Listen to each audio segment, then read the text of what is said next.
नाज़रीन, सेनेट इंतखाबात में मंडी कैसे लगती है? सेनेटर बनने के लिए वोट कैसे खरीदे जाते? एमपीएस को नोटों में कैसे तोला जाता है? 3 साल पुरानी वीडियो के मंजर आम पर आने के बाद कई सियासी किरदारों के बदनुमा चेहरों को बेनकाब कर दिया गया। 2018 के इंतखाबात में एमपीएस को नोटों में कैसे तोला गया था, कैसे बोलियां लगाई गई थी, सब कुछ वीडियोस की शक्ल में सामने आ चुका है और हुकूमत इस वीडियो को सुप्रीम कोर्ट में पेश करने पर भी गौर कर रही है। आज वफाकी काबीना के इजलास में इस पर गुफ्तगू की गई कि कानूनी माहिरीन की मशावरत के बाद वोट बेचने की वीडियोस को सुप्रीम कोर्ट में बतौर शवाहिद पेश किया जा सकता है। इजलास में बात करते हुए वज़ीर आज़म इमरान खान ने कहा कि हम चाहते हैं ओपन वोट पर इंतखाबात हो। मैं चाहता हूँ वोट पर कीमत न लगे। वज़ीर आज़म इमरान खान का कहना है कि सियासतदान कैसे सेनेट में वोट खरीदते और बेचते हैं आज वीडियो से वाज़े हो चुका है। करप्शन और मनी लॉन्ड्रिंग हमारी सियासी अशराफिया की एक घिनौनी दास्तान है। अपोजिशन इसी करप्शन और मंडियों के सिलसिले को बचाना चाहती है। इस हवाले से हुकूमत ने अपनी सफ़ों से ज़मीर फरोशों को निकालने पर भी काम शुरू कर दिया। मुबैना तौर पर पैसे देकर वोट बेचने वालों में एक नाम खैबर पख्तूनख्वा के वज़ीर कानून सुल्तान मोहम्मद का भी था, जो कानून की धज्जियां उड़ाते उड़ाते वज़ीर कानून बने थे और इस वीडियो में रकम वसूल करते नजर भी आ रहे हैं। और अब वज़ीर आज़म इमरान खान की हिदायत पर उन्होंने अपने ओहदे से इस्तीफा भी दे दिया है। 2018 में पीटीआई अरकान के पैसे लेकर वोट देने की इंकशाफात सामने आए थे, जिस पर पीटीआई ने तहकीकात के बाद वोट बेचने वाले 20 अरकान को पार्टी से निकाल भी दिया था। नरगिस अली, दीना नाज, नगीना बीबी, फौजिया बीबी, नसीम अख्तर, सरदार इदरीस, उबैद मायार, जाहिद दुर्रानी को पार्टी से निकाला गया था। अब्दुल हक, कुर्बान खान, अमजद अफरीदी, आरिफ यूसुफ, जावेद नसीम, यासीन खलील, फैसल जमान को भी पीटीआई से निकालने जाने वालों में शामिल हैं। ये नाम समीउल्लाह, जई, महराज हुमायूं, खातून बीबी, बाबर सलीम और वजीहुज़्ज़मान को भी वोट बेचने के इल्ज़ाम पर पीटीआई से निकाल दिया गया था। और अब सामने आने वाली वीडियोस अराकीन की ज़मीर फरोशी की तस्दीक कर रही हैं। इन वीडियोस में एमपीए उबैद मायार अपना हिस्सा लेते हुए नजर आ रहे हैं। पीटीआई के सरदार इदरीस भी वीडियो में मौजूद हैं और रकम वसूल कर रहे हैं। खातून एमपीए महराज हुमायूं भी रकम वसूल करके बैग में रखती दिखाई दे रही हैं। साबिक एमपीए दीना खान भी रकम वसूल करती नजर आ रही हैं। हम कोशिश करेंगे कि इन अरकान में से जिनकी वीडियो आपने देखी, इनमें से कोई हमारे साथ आज के प्रोग्राम में मौजूद हो।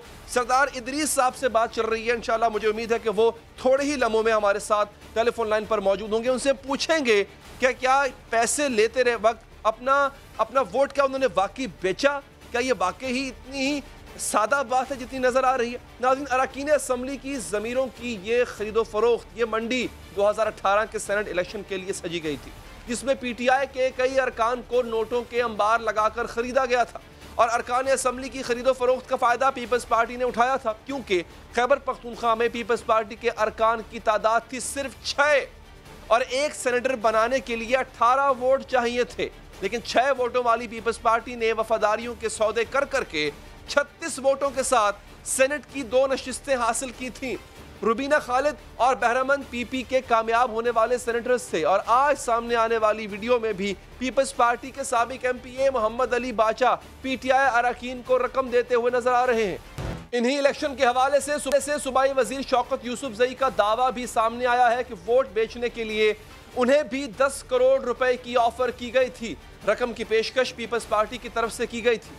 अब एक बार फिर सेनेट इंतखाबात का शोर है और 2018 वाली फिल्म के दोबारा चलने की खबरें गर्म हैं। नाजरीन, जैसे 2018 में पीटीआई अरकान की खरीदो फरोख्त की गई थी, वैसे ही आज भी पीटीआई के अरकान ही निशाने पर हैं। हुकूमत को भी अपने अरकान की ज़मीर फरोशी के खदशात लाहक हैं। आज वफाकी वज़रा शिबली फराज और असद उमर ने प्रेस कॉन्फ्रेंस में इंकशाफ किया कि सेनेट की नशिस्त के रेट लगना शुरू हो गए हैं। सेनेट के अंदर तो कहना चाहिए खरीदते हैं, हर एक नहीं, लेकिन ऐसे लोग भी आते हैं और उसके बाद जब वो सारा पैसा खर्च करके आ जाते हैं, फिर उन्होंने कमाई करनी हो और उस कमाई का एक जरिया जो है वो सेनेट का इलेक्शन भी। रेट लगने शुरू हो गए, इस इलेक्शन की भी रेट लगने शुरू हो गए। 2018 के सेनेट इंतखाबात के अपसेट के बाद उसके बाद से आसिफ अली जरदारी का नाम लिया जाता था। इस मौका पर आसिफ अली जरदारी ने मुस्लिम लीग नून की हुकूमत को चैलेंज किया था कि वो सेनेट में नून लीग को कामयाब नहीं होने देंगे। और आज भी पीटीआई हुकूमत अभी आसिफ अली जरदारी को ही खतरा समझ रही है। आप मार्च का इंतजार कर रहे हैं ताकि मार्च में आप सेनेट ले सकें। आप फिक्र न करें, मैं आपको सेनेट भी नहीं लेने दूंगा। पहले भी मैंने आपसे सेनेट लिया है और इंशाल्लाह इस दफा भी आपसे सेनेट हम लेंगे। जादूगरी में तो कमाल जो है वो आपको पता है कि जरदारी साहब को हासिल रहा माजी में, तो यकीनन उनकी कारीगरी से PMLN तो अच्छी तरह से आगाह है, तो हमें भी उन पे गहरी नजर रखने की जरूरत है। पीपल्स पार्टी एक बार फिर कमर कसकर मैदान में मौजूद है। PTI अरकान के वफादारियों की तब्दीली के दावे कर रही है। गुज़िश्ता रोज बिलावल भुट्टो ने दावा किया था कि हुकूमत जो मर्जी कर ले, हुकूमती अरकान हुकूमत के खिलाफ ही वोट देंगे। आपके मेंबरान आपके खिलाफ ओपन वोट देने को तैयार है। हम इंशाल्लाह ताला ओपन वोट में सही ज्यादा मुश्किल होगा, मगर आपको ओपन वोट में भी मुकाबला करने को तैयार है और इंशाल्लाह पाकिस्तान डेमोक्रेटिक मूवमेंट आपको ओपन वोट में भी टफ टाइम देगी। यही नहीं बल्कि चंद रोज कबल कौमी असम्बली के इजलास में भी साबिक वजीर आजम राजा परवेज अशरफ ने भी हुकूमत पर तंज करते हुए कहा था कि हुकूमती अरकान असम्बली ने वफादारी बदलने के लिए पेश की रकम वसूल कर ली है। इमरान खान ने ठीक फैसला किया था, लेकिन ये नहीं पास होने देते इस आईनी तरमीम को। हमारे सारे लोग बात करना चाहते थे, ये नहीं करना चाहते क्योंकि इन्होंने एडवांस पकड़ लिया है बाबा। शफाफ सेनेट इंतखाबात हुकूमत के लिए चैलेंज बन चुका है। ओपन बैलेटिंग के लिए हुकूमत अदालती राय का इंतजार कर रही है, लेकिन ऑपोजिशन ओपन बैलेटिंग के लिए हुकूमत का साथ देने के लिए तैयार नहीं है, बल्कि ओपन वोटिंग के मामले पर हुकूमत और ऑपोजिशन आमने सामने नजर आ रहे हैं। सदारती ऑर्डिनेंस को अदालत में चैलेंज किया है। इसी मामले पे मजीद बात करेंगे। हमारे साथ इस वक्त मौजूद है उस्मान डार साहब, मामले खुसूसी बराए वज़ीर आज़म। शुक्रिया डार साहब आपका। पीपल्स पार्टी के रहनुमा जनाब चौधरी मंजूर साहब हमारे साथ मौजूद हैं, और जैसे कि मैंने आपसे कहा था थोड़ी ही देर में हमें सरदार इदरीस जो नजर आ रहे हैं वीडियो में पैसे लेते हुए, वो भी मौजूद होंगे। मैं पहले चौधरी साहब आपसे आगाज करूंगा। तो साहब, ये जो वीडियोस सामने आए हैं, जाहिर हो रहा है इससे कि पैसे दिए गए, पैसे लिए गए, और अगर पैसे लिए गए उसका फायदा जो है वो बिलाखिर आपको हो रहा है, क्योंकि आपके 2 सेनेटर्स KPK से मुंतखब हो रहे हैं। सर, आपको नहीं लगता फिर इस वीडियो के बाद इमरान खान साहब का और हुकूमत का ये मुतालबा दुरुस्त है कि ओपन बैलेटिंग होनी चाहिए? अगर तब होती आज ये वीडियोस ना आती। अगर आज ओपन बैलेटिंग नहीं होगी चौधरी साहब, तो कल को फिर किसी की वीडियो लीक होगी, कल को फिर कोई पैसे पकड़ता हुआ नजर आ रहा होगा। मेरे ख्याल के मुताबिक तो ये एक ऐसा अमल है जो मुद्दतों से जारी है। ये सरमायादाराना जमहूरियत जो है, इसके अंदर यही होता है। ये आपके पास जो भी बैठे हैं, उस्मान डार साहब हैं, अगर ये हलफ दें कि इन्होंने सिर्फ 20 लाख या 30 लाख रुपया लगाया है जो इलेक्शन लड़ा है उस पर, नहीं होगा, सारे झूठ बोल रहे हैं। तो जिसका बंदे का आगाज़ ही जिस का झूठ से होगा, वो आगे क्या करेगा? नंबर 1। नंबर 2, अगर ये एक बात है, अगर क्या 2016 से कमेटी ऑफ द होल ने ये पास कर दिया था कि इसको होगा, तो उसके बाद वो कमेटी के पास पड़ा है, ये 2.5 साल हो गए, क्यों नहीं लेकर आए? ये एक तरमीम क्यों करना चाहते हैं? ये पूरा पैकेज क्यों नहीं लेकर आते? नंबर 1। नंबर 2, हमारे उस वक्त 2 सेनेटर 3 सेनेटर के उम्मीदवार थे। एक नूर आलम खान, एक खानजादा खान जी, एक रुबीना खालिद साहबा, ये वहाँ से जो लड़े हैं। नूर आलम खान को हमने आखिरी रात विड्रॉ कर लिया था। नूर आलम खान इस वक्त PTI के MNA हैं। खानजादा खान हमारे थे जब ये 2018 की मंडी की क्यों कर रहे हैं? ये जो मंडी अब लगी थी, जब अदम एतमाद था, उस वक्त नहीं मंडी लगी थी? उसमें तो भी तो बिके हैं ना। उसमें जब हमारी कमेटी ने पिन पॉइंट कर लिया खानजादा खान को, उसने इस्तीफा दे दिया और उसको इनाम के तौर पर उसके बेटे को PTI ने उसके इनाम के तौर पर उसको सेनेट का टिकट दे दिया, चूंकि वहां पे मेजॉरिटी थी। तो इसका मतलब ये है कि जिन्होंने खरीदा था उसको, उन्होंने मुकम्मल ही खरीद लिया उसको। तो जो हमारी खातून थी उसको तो ANP ने भी वोट दे दिया, चूंकि उनकी खातून नहीं हो पा रही थी, उसको JUI ने भी वोट दे दिया, बाकी लोगों ने भी वोट दे दिए। तो वो तो उस तरीके से होगी। अगर ये इशू है तो यहाँ से शुरू करें। मैं ऑफर करता हूँ जुडिशियल कमीशन बनाए और शुरू यहाँ से पीछे को जाए। ये जो इन्होंने अदम एतमाद की तहरीक में जो वोट खरीदे वहां से वापस जाए। देखिए सर, ये तो आपने भी माना कि पहले भी बिकते आए हैं, 2018 में भी बिके होंगे, तो आप मान गए ना सर। अर्ज ये है कि अब आगे ऐसा ना हो, उसके लिए जो PTI तरमीम लाना चाह रही है, तो उस तरमीम में साथ दे दे PTI का, उसमें बचत हो जाएगी। मैं आपका आर्गुमेंट मान लेता हूँ, मैं आपका आर्गुमेंट मान लेता हूँ। मैं आपके प्रोग्राम में ऑन रिकॉर्ड कह रहा हूँ, अभी एक्सप्रेस में भी कहा था, मेरे हलके में जनरल इलेक्शन के अंदर पैसे चलते हैं, उसको फिर open hand, show off hand से करा दें। नहीं सर, देखिए कैंपेन पे पैसे लगाना डिफरेंट थिंग, अपनी कैंपेन पे लगाना डिफरेंट, लेकिन नहीं कैंपेन नहीं, वोट परचेज होते हैं। No no no no no no no no no no no no no campaign पे पहली तो बात है कि वो भी गलत है। कैंपेन पे कि फिर इलेक्शन कमीशन ने हद क्यों मुकर्रर की, वो भी गलत है। लेकिन मैं कह रहा हूं वोट की सेल और परचेज होती है।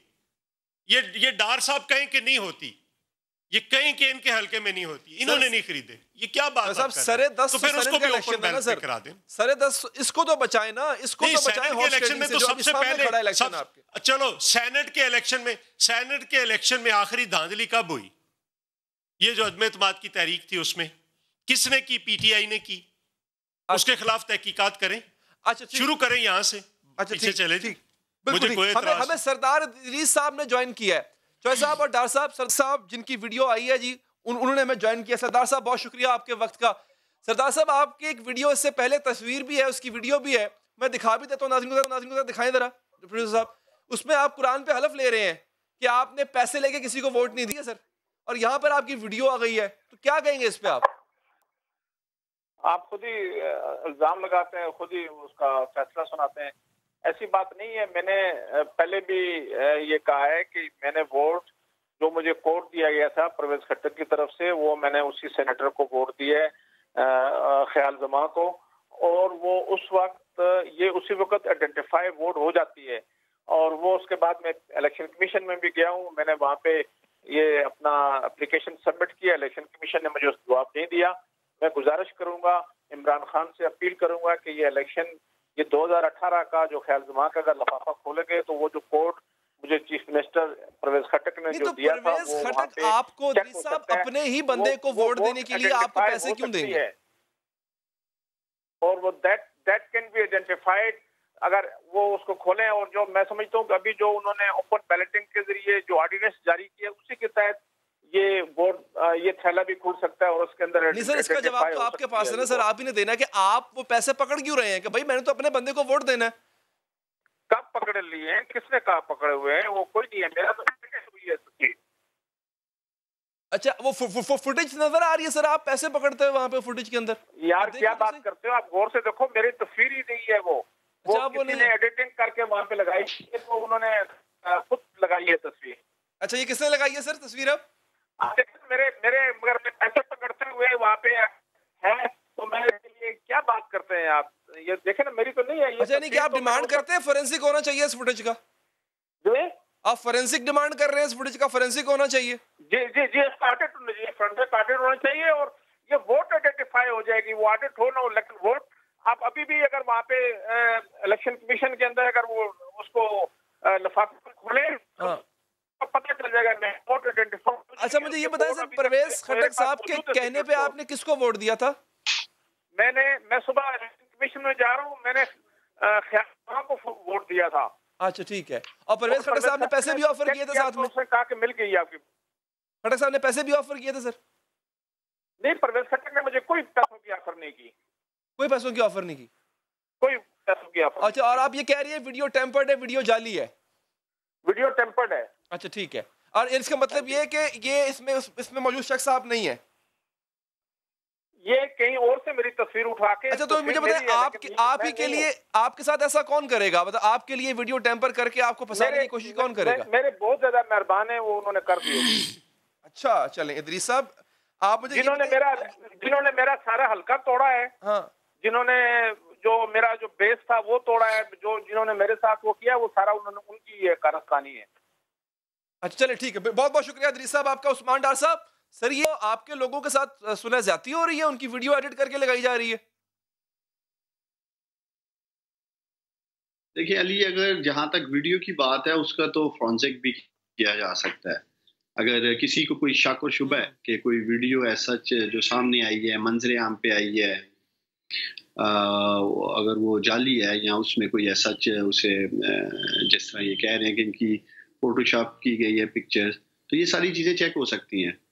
असूली बात ये है, मैं चौधरी मंजूर साहब को सुन रहा था, अब फैसला कुन मोड़ पे खड़े हैं हम। अगर हमने वाकई ही खरीदो फरोख्त का बाजार इक़्तिदार के अवानों में हमेशा हमेशा के लिए बंद करना है, तो अब ये वक्त है तमाम सियासी जमातों के लिए कि हम एक हों और हम इकट्ठे मिलके इसका दरवाज़ा बंद करें। देखिए चौधरी साहब जो बात कर रहे हैं जी, मेरे हलके में वोटों की खरीदो फरोख्त की जाती है। देखिए चौधरी साहब, वो लाख सवा लाख वोट आपको दिए जाते हैं, उस सतह पे जाना तकरीबन नामुमकिन है। इसलिए हम इलेक्टोरल रिफॉर्म्स की बात कर रहे हैं। कम से कम ये जो जाली वोट डाल जाने या जिस तरह ये धांधली करते हैं, हमें इलेक्ट्रॉनिक वोटिंग की तरफ आना चाहिए। जो उसके स्टेप्स हैं, ये चीजें इंशाल्लाह ताला इवॉल्व होंगी जैसे जैसे। मैं आपसे एक सवाल पूछूं, जरा हम प्रोग्राम को ना थोड़ा सा तेज लेके चलते हैं क्योंकि वक्त कम होता है, चीजें बहुत ज्यादा होती है। मेरा आपसे एक सवाल है डॉक्टर साहब, ये जरा क्विकली जवाब दीजिएगा इसका। देखिए ये 2018 के इलेक्शन में 6 वोट थे पीपल्स पार्टी के केपी में, उनको 36 चाहिए थे, 36 मिल गए, उन्होंने 2 सेनेटर बना लिए। अभी जो वीडियो सामने आ रही है इससे तासुर ये मिल रहा है, मैं फैसला नहीं कर रहा लेकिन तासुर ये मिल रहा है कि जनाब पीपल्स पार्टी इसकी बेनिफिशियरी थी। ठीक हो गया सर?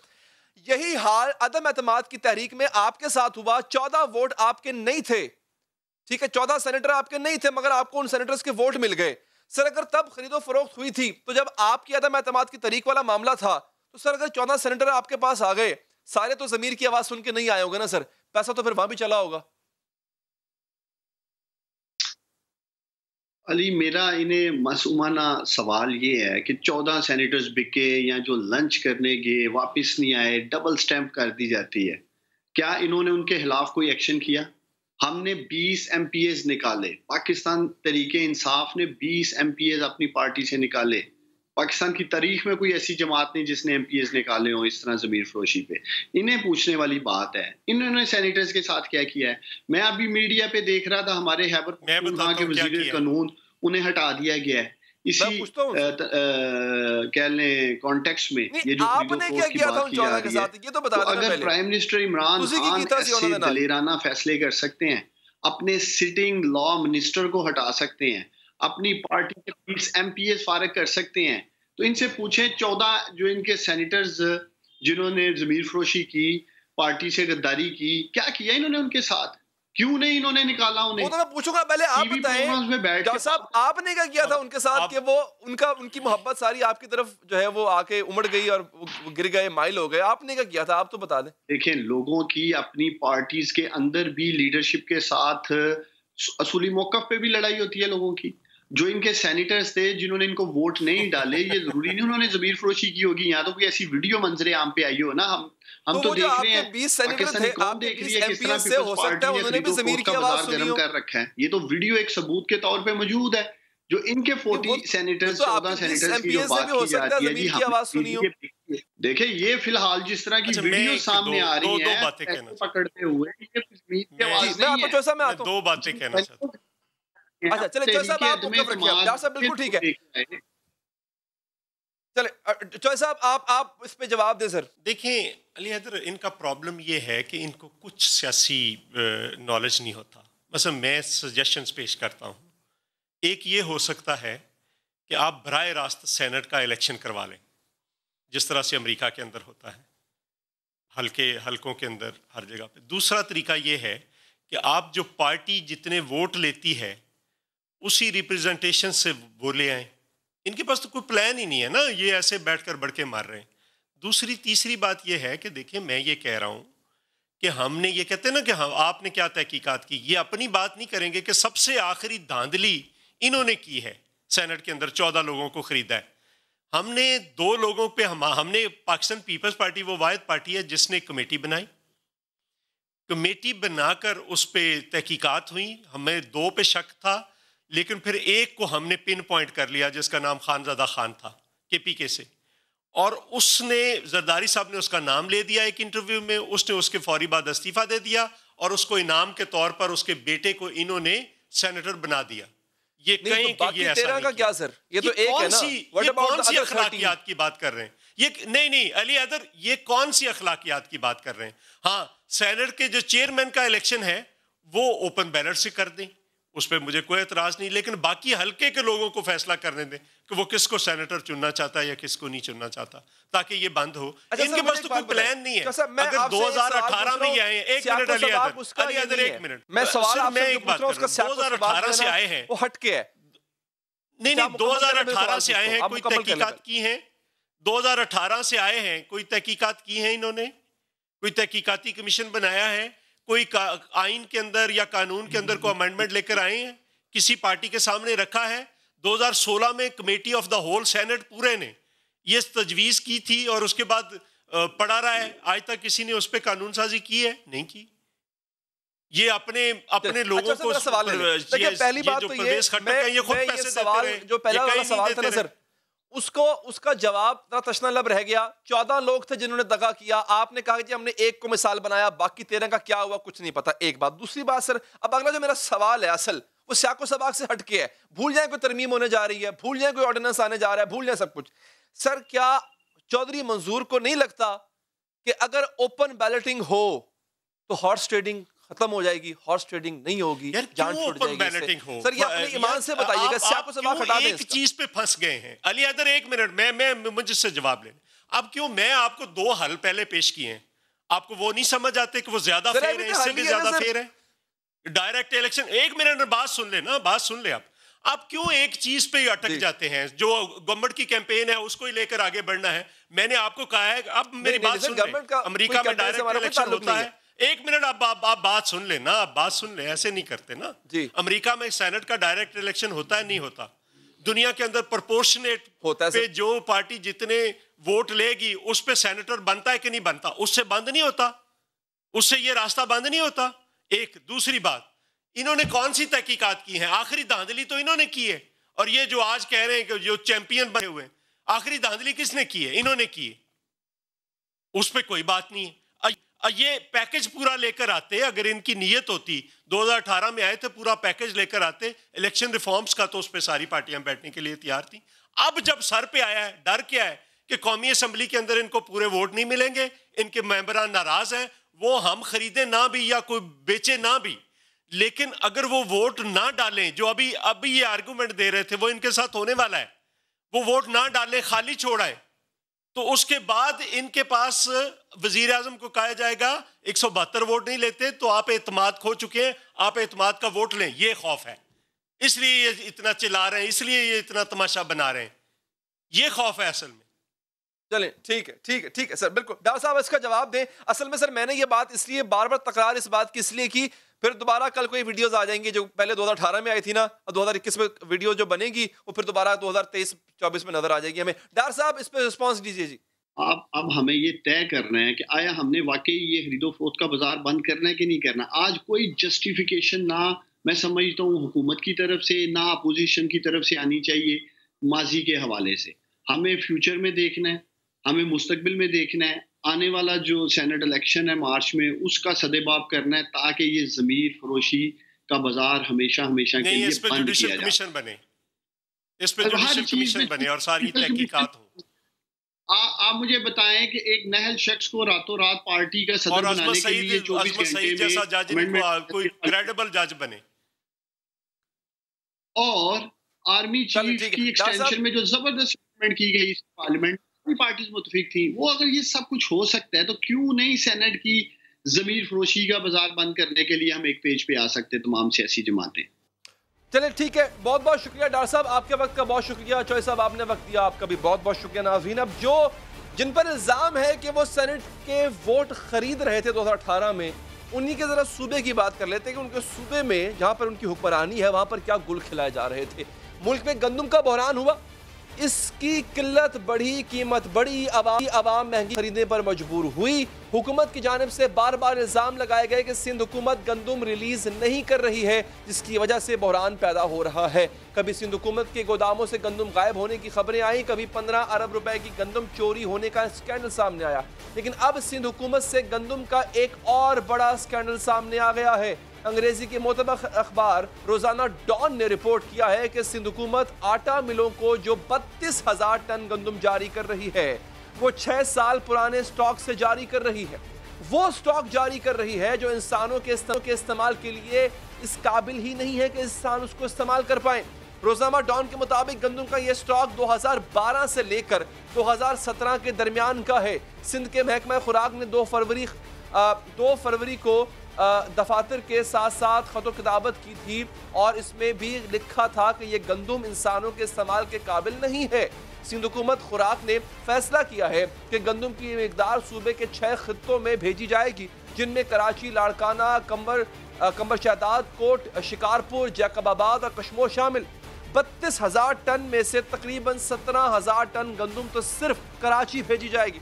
पाकिस्तान आटा मिल्स एसोसिएशन साउथ जोन के चेयरमैन हाजी यूसुफ भी यही कह रहे हैं कि रिलीज की जाने वाली गंदम इंसानों के इस्तेमाल के काबिल नहीं है।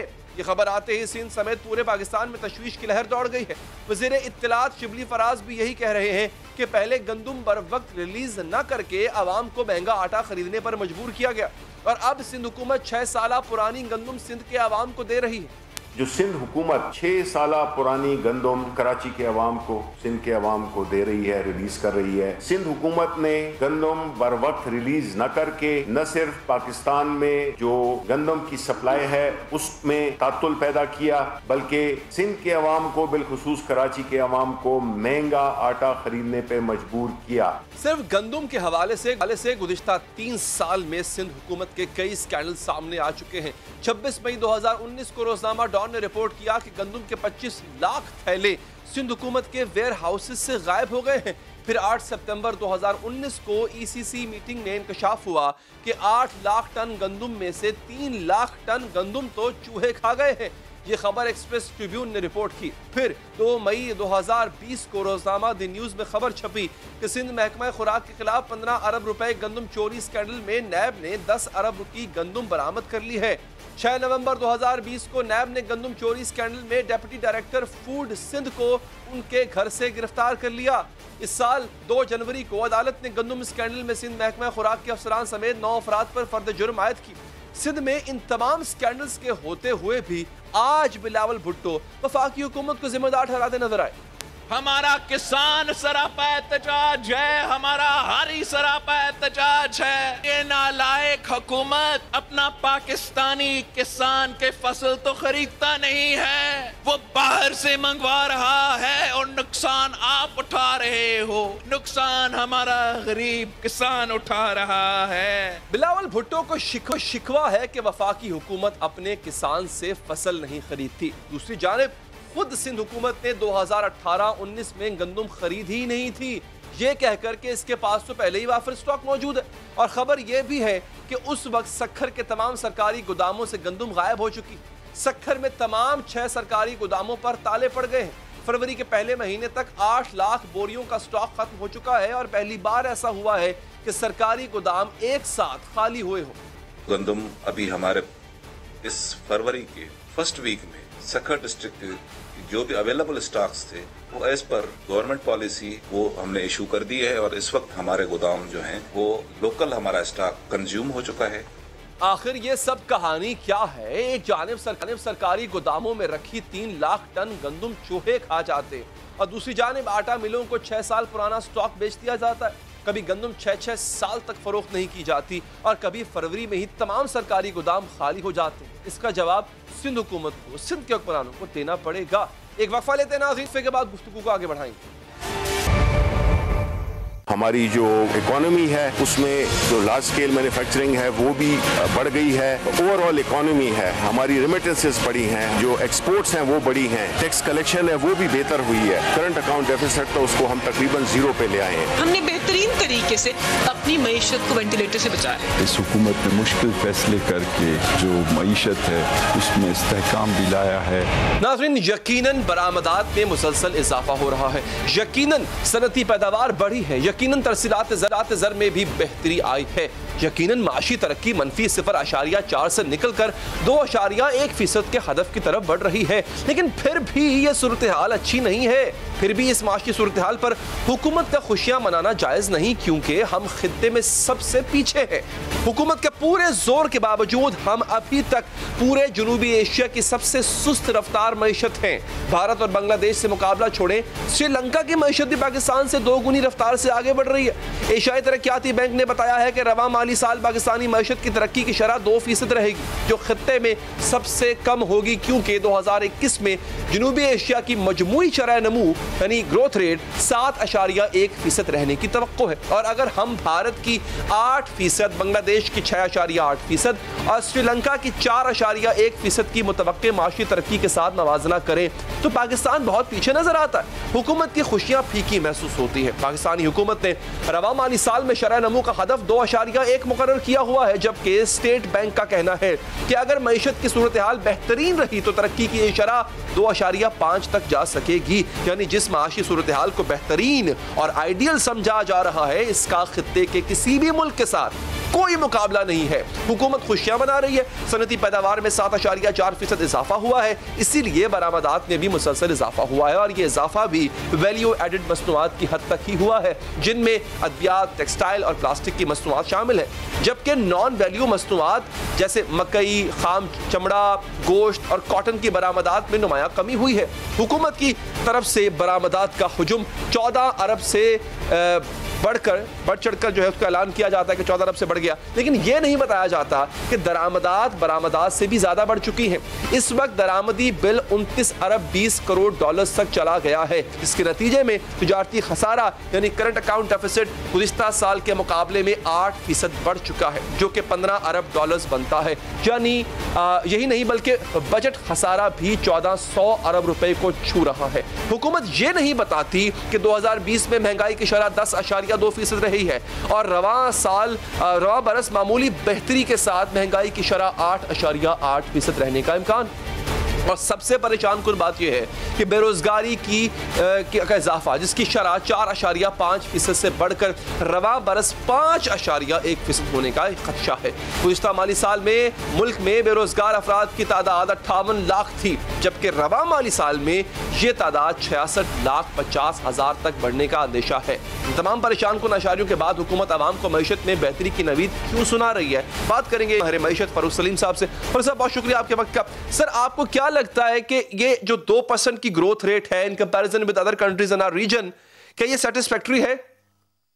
मैं समझ रहा हूं कि जो जीडीपी ग्रोथ है, जिसको हम कहते हैं मदर ऑफ ऑल इंडिकेटर्स, यानी कि सारे इशारियों की मां है, वो अगर आप इस खित्ते में हमें कंपेयर करें, चाहे अफगानिस्तान के साथ, चाहे इंडिया के साथ, चाहे बाकी ममालिक के साथ, जो आलमी इदारे हैं वो हमारी ग्रोथ का रेट बड़ा ही लो बता रहे हैं।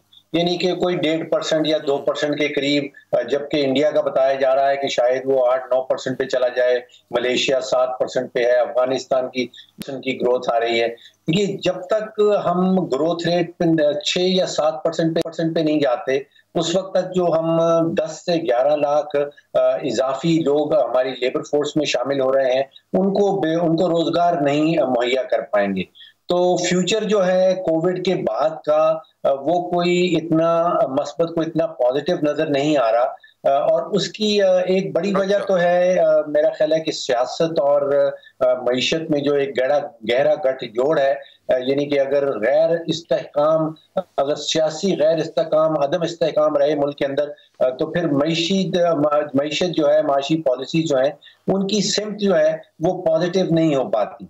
दूसरा बहुत बड़ा मसला हमारे यहाँ ये है कि हमारा प्राइवेट सेक्टर, तो मैं समझता हूँ कि बड़ा कंपेटिटिव है, वो इस खित्ते में किसी भी और प्राइवेट सेक्टर के साथ compete कर सकता है, लेकिन हमारा जो पब्लिक सेक्टर है, जिसमें पब्लिक सेक्टर एंटरप्राइजेज हैं, जिसमें हमारा बिजली का शोबा है, हमारा गैस का शोबा है, वो निहायत ही इनएफिशिएंट है, निहायत ही नाकारा आप उसको कह लीजिए।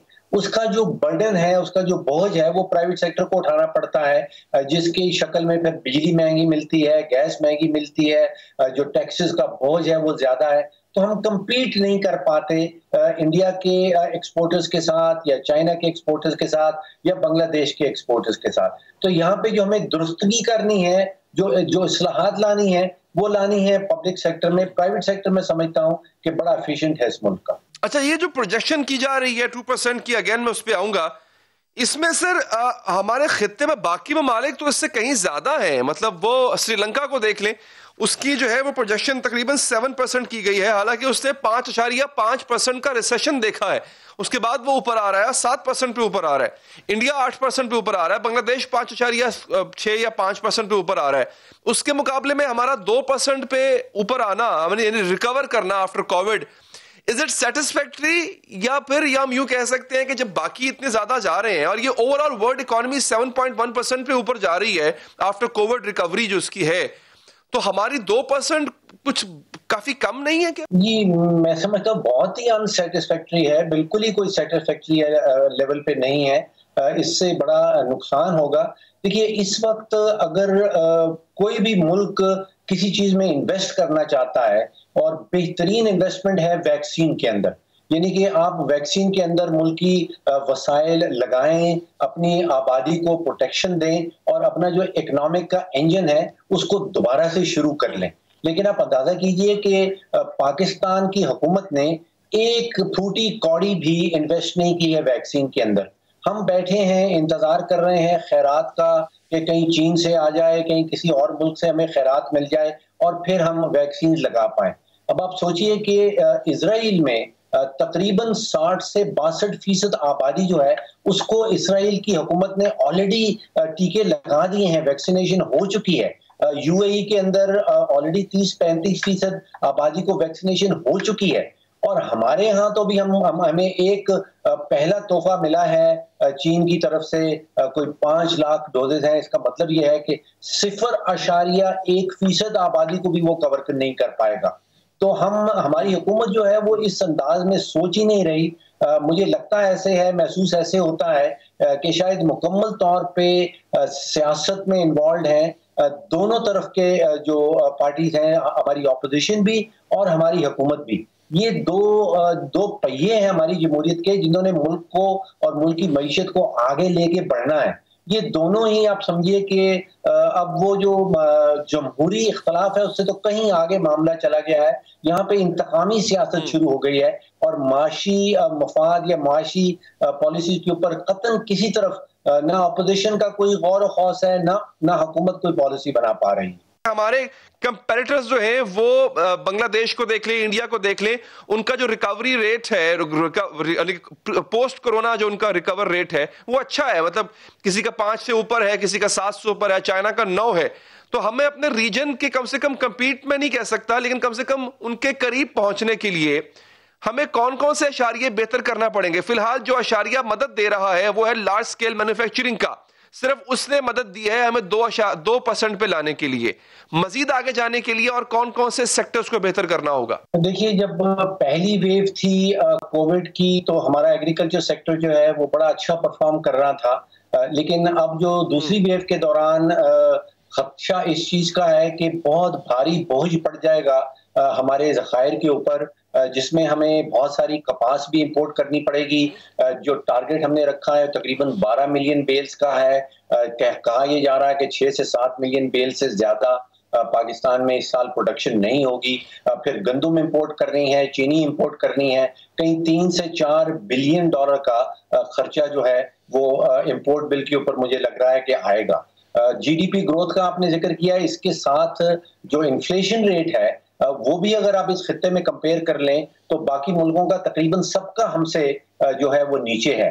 पाकिस्तान का जो प्रोजेक्शन किया जा रहा है इन्फ्लेशन रेट यानी कि महंगाई का रेट, वो तकरीबन 11-12% कर रहे हैं आलमी इदारे। इंडिया का 3.5 है, अफगानिस्तान में 3.8 है, बांग्लादेश का 5.5 आ रहा है। तो ये एक बड़ा दो किस्म की आप समझिए दो-धारी तलवार चल रही है कि एक तो हमारा जीडीपी रेट जो है वो बाकी मुल्कों के मुकाबले में बड़ा लो है, और साथ ही साथ इन्फ्लेशन का रेट बाकी मुल्कों के मुकाबले में बहुत हाई जा रहा है। तो इसका नतीजा ये निकलेगा कि गुर्बत की शरह जो है पाकिस्तान के अंदर वो मजीद बढ़ जाएगी। पिछले 2 सालों में हमने देखा कि 2 साल पहले तकरीबन 7 करोड़ पाकिस्तानी शरह गुर्बत से नीचे रह रहे थे। अब कहा जा रहा है कि तकरीबन 9 करोड़ पे वो तादाद पहुंच गई है। ये मजीद बढ़ने का खतरा है। बिल्कुल ठीक, बहुत बहुत शुक्रिया डॉक्टर साहब, आपके कीमती वक्त का एक वक्फा लेते हैं और वक्फे के बाद इंतहाई हैरत अंगेज चीज आपको बताने जा रहा हूं। नाज़रीन, साइंस ने इतनी तरक्की कर ली है कि अब सोशल मीडिया पे आपकी हमारी तस्वीर सेफ नहीं रही है। इन तस्वीर को बल्कि इन वीडियोस के साथ ऐसा क्या कुछ किया जा सकता है कि इंसान की बदनामी तक हो सकती है, सब बताएंगे आपको वक्फे के बाद। अब नाज़रीन, आपने अपनी तमाम तवज्जो मेरी अगली गुफ्तगू पर देनी है क्योंकि इसका ताल्लुक बराह रास्त आपसे। नाज़रीन, आपको पता है कि कंप्यूटर की मदद से तस्वीर में रद्दोबदल किया जा सकता है, छेड़छाड़ की जा सकती है, और क्या किया जाता है ये आपको तो मालूम होगा, उसको मुझे डिटेल बताने की ज़रूरत नहीं है। इसके लिए एक सॉफ्टवेयर इस्तेमाल होता है, फोटोशॉप। अब तो आम बंदा भी उसको कहीं से पढ़कर, यूट्यूब से ट्यूटोरियल देखकर सीख सकता है। कंप्यूटर के जरिए किसी तस्वीर को फोटोशॉप करना बहुत ही मुश्किल काम समझा जाता था, अभी भी है। सिर्फ एक तस्वीर में घंटों लग जाते हैं, और अगर किसी वीडियो को फोटोशॉप करना हो, यानी वीडियो चलती फिरती मोशन वीडियो जिसे कहते हैं, तो इसमें तस्वीर से भी कई गुना ज़्यादा वक्त और मेहनत और महारत चाहिए होती है। वीडियो के एक एक फ्रेम में तब्दीली करना पड़ती है। बहुत बार फोटोशॉप की गई तस्वीर और वीडियोस देखकर मालूम हो जाता है, एक आम आदमी को मालूम हो जाता है कि इसमें रद्दोबदल किया गया और ये फेक है। लेकिन नाज़रीन, अब एक नई चीज मैदान में आ चुकी है, उसका नाम है डीप फेक। जी हाँ, डीप फेक नामी एक टेक्नोलॉजी फोटोशॉप से कई गुना ज्यादा बड़ी, कई गुना ज्यादा स्मार्ट है। इसमें बस सॉफ्टवेयर को तस्वीर दे दी जाती है, रद्दोबदल वो खुद ही कर लेता है, वीडियो भी बना देता है, और ऐसी वीडियो बनाता है, ऐसा रद्दोबदल करता है कि माहिर से माहिर शख्स भी पहचान नहीं पाता कि ये असल है या नकल है या फेक है। किसी के नए नक्श चुरा कर किसी और के जिस्म पर लगा दिए जाते हैं, और इतनी महारत से ये सॉफ्टवेयर अपना काम करता है कि असल और नकल का फर्क पहचानना मुश्किल हो जाता है। अब एक फर्ज करें कि आप ये दिखाना चाहते हैं कि 1992 का वर्ल्ड कप इमरान खान ने नहीं बल्कि आपने जीता, ठीक है जी। तो आप वर्ल्ड कप जीतने की वीडियो और अपनी तस्वीर वो सॉफ्टवेयर में डालेंगे। कुछ देर बाद आप वर्ल्ड कप वसूल करते हुए दिखाई देंगे इमरान खान की जगह।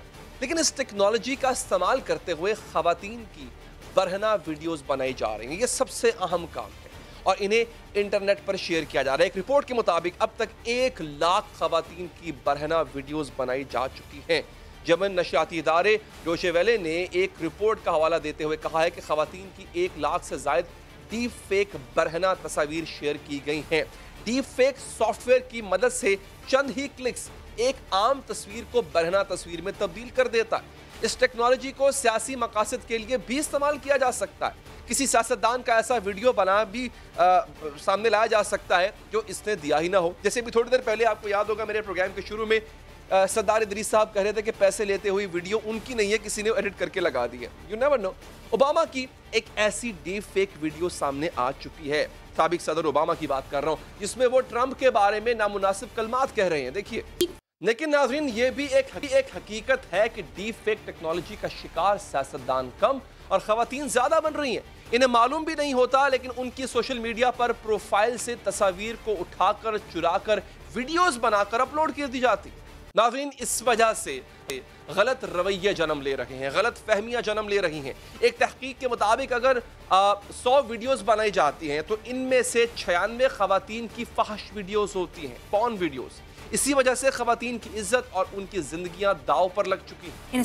नाज़रीन, डीप फेक ये टेक्नोलॉजी लोगों की जिंदगियों में जहर घोल सकती है। आप इमेजिन करें कि किसी भी खातून का उसके चेहरे को लेकर के या उसके जिस्म की साख्त को लेकर के अगर ये सॉफ्टवेयर उसको किसी फहश फिल्म का हिस्सा बना देता है तो उस खातून की इज्जत का क्या होगा। खासतौर पे ऐसे माशरे में जहाँ पर ऑनर किलिंग होती है, ऐसे माशरे में जहाँ पर इन चीज़ों को बहुत ज़्यादा संजीदगी से लिया जाता है। अभी तक ये काम सबसे ज़्यादा, इसी रिपोर्ट के मुताबिक जिसका पहले मैं जिक्र कर रहा था, इस काम का शिकार, इस टेक्नोलॉजी का शिकार सबसे ज़्यादा साउथ कोरिया के लोग हो चुके हैं। लेकिन गुमान यही किया जा रहा है, खदशा यही जाहिर किया जा रहा है कि टेक्नोलॉजी अब दूसरे बराज़मों में, दूसरे ममालिक में ट्रांसफ़र की जाएगी। ख़वातीन की जाली वीडियोज़ उनकी निजी और ख़ानदानी ज़िंदगियों को किस तरह तबाह कर सकती है, ये दुनिया। पाकिस्तान की अदाकारा मीरा की भी एक काबिल एतराज़ वीडियो मंजर आम पर आई थी, जिसके बारे में उनका दावा है कि वीडियो जाली है।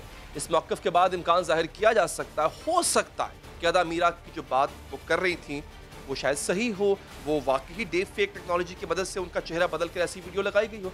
कंप्यूटर टेक्नोलॉजी जितनी फ़ायदेमंद है, गलत हाथों में पहुंचकर उतनी ही ख़तरनाक तबाहकुन हो जाती है। टेक्नोलॉजी के आसानियाँ लोगों की ज़िंदगियों में मुश्किलात भी पैदा करने लगी हैं। पहले जो काम कंप्यूटर पर करने में कई घंटे लगते थे, अब वही काम सिर्फ एक क्लिक लगे हैं। बहुत से केसेस में तो कंप्यूटर की ज़रूरत ही नहीं रहती है। मोबाइल फ़ोन एप्लीकेशंस बहुत से पेचीदा काम सिर्फ एक टच करने से हो जाते हैं। इससे बेहतरी के साथ साथ बहुत ज़्यादा नुकसान भी होने लगा है। नाज़रीन, सोशल मीडिया या इंटरनेट पर अपनी तस्वीर जारी करते हुए बहुत सी ज़्यादा मोहतात रहना होगा। इसके साथ ही नाज़रीन हमारा प्रोग्राम यहाँ पर ख़त्म हो जाता है। दीजिए इजाज़त, अल्लाह ने के बाद।